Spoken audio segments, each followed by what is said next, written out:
Hi ಎಲ್ಲರಿಗೂ, ನಾನು ನಿಮ್ಮ ಪ್ರೀತಿಯ ಮೌಲ್ಯ ಮಂಜುನಾಥ್. ಏನು ಗೊತ್ತಾ, ಈ ವಿಡಿಯೋ ಬಂದು ನಮ್ಮ ಅಪ್ಪ ನಮ್ಮ ಆ್ಯನಿವರ್ಸರಿದು. ನಾವೆಲ್ಲರೂ ಫ್ಯಾಮಿಲಿ ಪೂರ್ತಿ ಮನೆ ದೇವಸ್ಥಾನಕ್ಕೆ ಅಂತ ಹೋಗಿದ್ವಿ. ಆಗ ಮಾಡಿರೋ ವಿಡಿಯೋ ಈಗ ಅಪ್ಲೋಡ್ ಮಾಡ್ತಿದ್ದೀನಿ. ನೋಡಿ, ಹೋಗ್ತಾ ಇದ್ದೀವಿ. ನೋಡಿ, ಇದು ಕಣಿವೆ ಬಸವಣ್ಣನ ದೇವಸ್ಥಾನ. ನಾವು ಅಲ್ಲಿಂದನೇ ಹೋಗಬೇಕು ಯಾವಾಗ್ಲೂ. ಹೋಗ್ತಾ ಹಂಗೆ ನಂದಿಯಲ್ಲಿ ದೇವ್ರಿಗೆ ಬೇಕಿರೋ ಪೂಜೆ ಸಾಮಾನೆಲ್ಲ ತಗೊಂಡ್ವಿ. ಪೂಜೆ ಸಾಮಾನೆಲ್ಲ ತಗೊಂಡು ಅಲ್ಲಿಂದ ಹೊರಟ್ವಿ.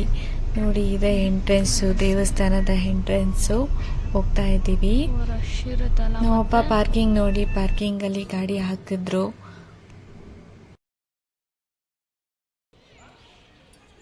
ನೋಡಿ, ಇದೆ ನಮ್ಮ ಮನೆ ದೇವಸ್ಥಾನ, ಚೆನ್ನಕೇಶ್ವರ ಸ್ವಾಮಿ. ಒಳಗಡೆ ಹೋಗಿ ದರ್ಶನ ಮಾಡಿಕೊಂಡು ಪೂಜೆ ಮುಗಿಸ್ಕೊಂಡ್ವಿ.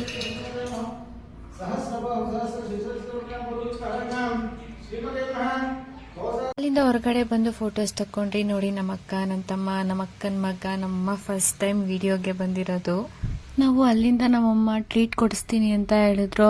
ಅದಕ್ಕೆ ಹೋಟೆಲ್ಗೆ ಹೋದ್ರಿ. ಅವತ್ತು ಬೇರೆ ಸೋಮವಾರ, ವೆಜ್ ಮಾತ್ರ ತಿನ್ಬೇಕಾಗಿತ್ತು, ನಾನ್ ವೆಜ್ ಇರಲಿಲ್ಲ. ಸರಿ ಅಂತೇಳಿ ವೆಜ್ ಹೋಟೆಲ್ಗೆ ಹೋದ್ವಿ. ಆರ್ಡರ್ ಮಾಡಿರೋದು ಬರೋವರೆಗೂ ಹೆಂಗಿದ್ರು ಟೈಮ್ ಪಾಸ್ ಮಾಡಬೇಕಲ್ವಾ. ಫಸ್ಟ್ ಸಿಗೋದೆ ಸ್ನ್ಯಾಪು. ಸೊ ಸ್ನ್ಯಾಪ್ ಹಾಕ್ಕೊಂಡು ಕೂತ್ಕೊಂಡ್ವಿ.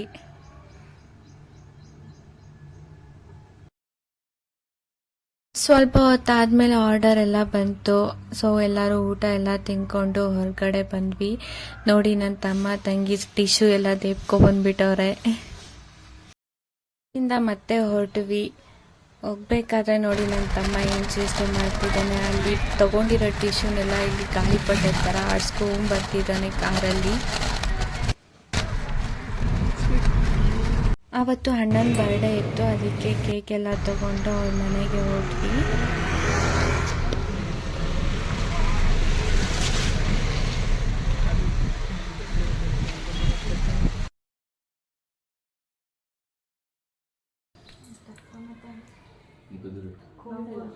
ಬಾಳೆಲ್ಲ ಹಾಲು ಸುರಿದಂಗೆ, ಪ್ರತಿ ಹೆಜ್ಜೆ ಜೇನು ಹರಿದಂಗೆ, ನನ್ನ ಅಣ್ಣ ನಗುತ್ತಾ ಇದ್ರೆ ಸಾಕು, ಅದೇ ಅಟ್ಯಾಚ್ಮೆಂಟ್.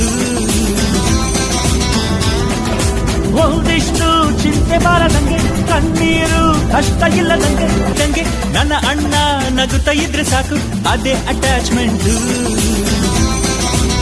ಬರ್ಡೇ ಎಲ್ಲ ಮುಗಿಸ್ಕೊಂಡು ಮನೆಗೆ ಹೊರಟ್ವಿ. ಇದು ಇವತ್ತಿನ ವಿಡಿಯೋ ಆಗಿತ್ತು. ಇಷ್ಟ ಆಗಿದ್ರೆ ಲೈಕ್ ಮಾಡಿ, ಶೇರ್ ಮಾಡಿ, ಸಬ್ಸ್ಕ್ರೈಬ್ ಮಾಡಿ. ಬಾಯ್ ಬಾಯ್.